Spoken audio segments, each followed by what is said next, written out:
hablaremos de uno de los modelos tradicionales que a lo largo de la historia han servido a la sociedad como marco para el tratamiento de la discapacidad. Para esto, en conmemoración a los hechos ocurridos en la Primera Guerra Mundial, en esta misión nos acompañará una serie de invitados, quienes nos compartirán información sobre el modelo rehabilitador desde los diferentes momentos y experiencias que han tenido. Entre ellos, el doctor Alexander, quien se ha dedicado al estudio de la rehabilitación de las personas con discapacidad. Alex, ¿de qué trata este modelo de rehabilitación? Muchas gracias, Mariana. Efectivamente, este modelo concibe la discapacidad como algo de origen biológico o natural, es decir, algo explicable desde el punto de vista científico. Y de la misma forma, y gracias a la ciencia, es algo que puede curarse o revertirse. Tal como tú lo mencionas, después de la Primera Guerra Mundial vimos que había mucha cantidad de heridos y lisiados. Eran personas que desde el punto de vista de la ciencia teníamos que ayudar. Y así como se reconstruían las ciudades, nosotros desde la medicina teníamos la tarea de reconstruir a estas personas.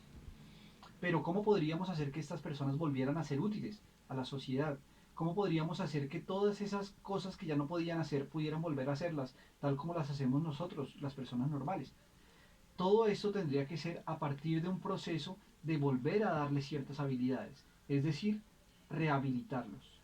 De allí nuestro modelo toma su nombre, un modelo rehabilitatorio, es decir, que vuelve a darle a estas personas las capacidades y las habilidades para poder hacer las cosas que ya no podían hacer y de esta forma ser útiles para su comunidad.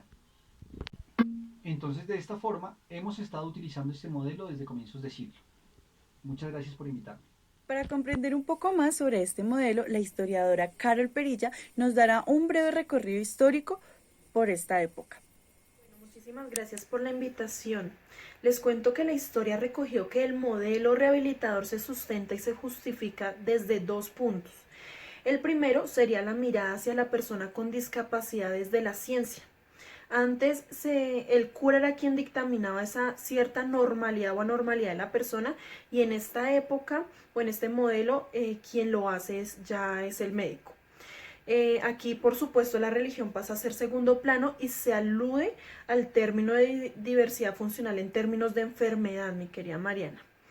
El segundo punto es que la persona con discapacidad puede llegar a ser útil para la sociedad en cuanto se encuentre supeditada a la rehabilitación. De acuerdo con esto, aquí es donde se dan las instituciones y con ellas, por supuesto, la educación especial, que es un acontecimiento importantísimo para la historia. Las miradas que se dan por estas épocas y para este modelo son miradas totalmente o en gran parte paternalistas, subestimando las aptitudes de los sujetos, siendo así la asistencia social, discúlpeme, el primer medio de manutención para esta población. Bueno, este modelo se alude más o menos al siglo XX, con el acontecimiento de la Primera Guerra Mundial y la llegada de las industrias. Pues con estas guerras muchos hombres quedaron heridos de por vida, siendo así llamados mutilados de guerra, para poder diferenciarlos de los accidentados laboralmente. Ya en la Segunda Guerra Mundial, por los lados de la Alemania nazi, se practicaron asesinatos de forma abrupta, con la pretensión de mejorar la raza. Otro de los casos que se vieron, que se practicaban en este modelo, hablando concretamente de las personas con discapacidades funcionales físicas y sensoriales, es que comenzaron a fijarse ciertos objetivos para recuperación de estas personas, recuperación física, somática y sensorial.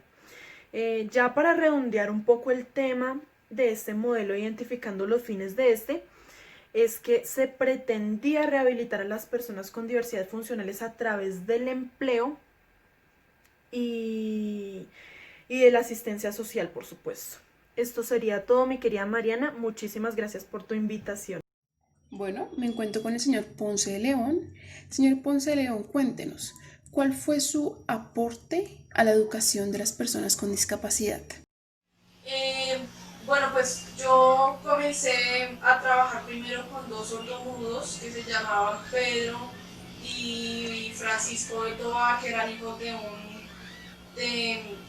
rey que se llamaba Juan Francisco Velasco Marqués de Berlanga. Y pues ahí es cuando empiezo, ya por ser reconocido, comienzo con más sordomudos. Como ellos no hablaban, entonces yo les quité el mutismo, los enseñé a hablar, los enseñé a escribir y les enseñé a leer los labios y les enseñé las señas, esto con el fin de que ellos pertenecieran a una cultura dominante, ya que Aristóteles dijo que ellos no eran inteligentes, que ellos no tenían ideas morales ni abstractas, que ellos eran infrahumanos y que no tenían pensamiento. Y pues yo demostré que eso era falso. ¿Esto con qué lo hice? Pues con el fin de que ellos lograron cantar misas, rezaban el Santo Rosario, unos fueron monjes, otros fueron testigos en cuanto a las leyes, accedían a la información de la parte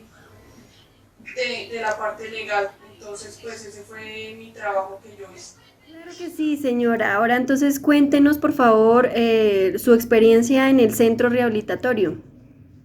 Al llegar mi hermano de la Primera Guerra Mundial, nos dijeron que lo mejor sería internarlo en un psiquiátrico para deficientes, y así lo hicimos. Pero al leer un artículo sobre la visita del presidente Kennedy a aquel lugar, quedé completamente impactada.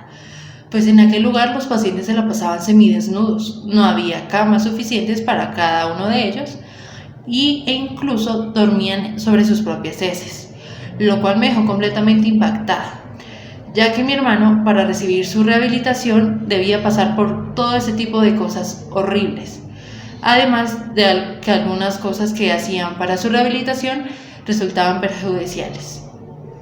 Y dando como terminada la experiencia y los relatos de nuestros invitados, podemos apreciar que el modelo tradicional rehabilitador es un fenómeno que desde tiempos antiguos hasta la actualidad han existido y persisten aún grandes contradicciones en el tratamiento social otorgado a las personas con discapacidad.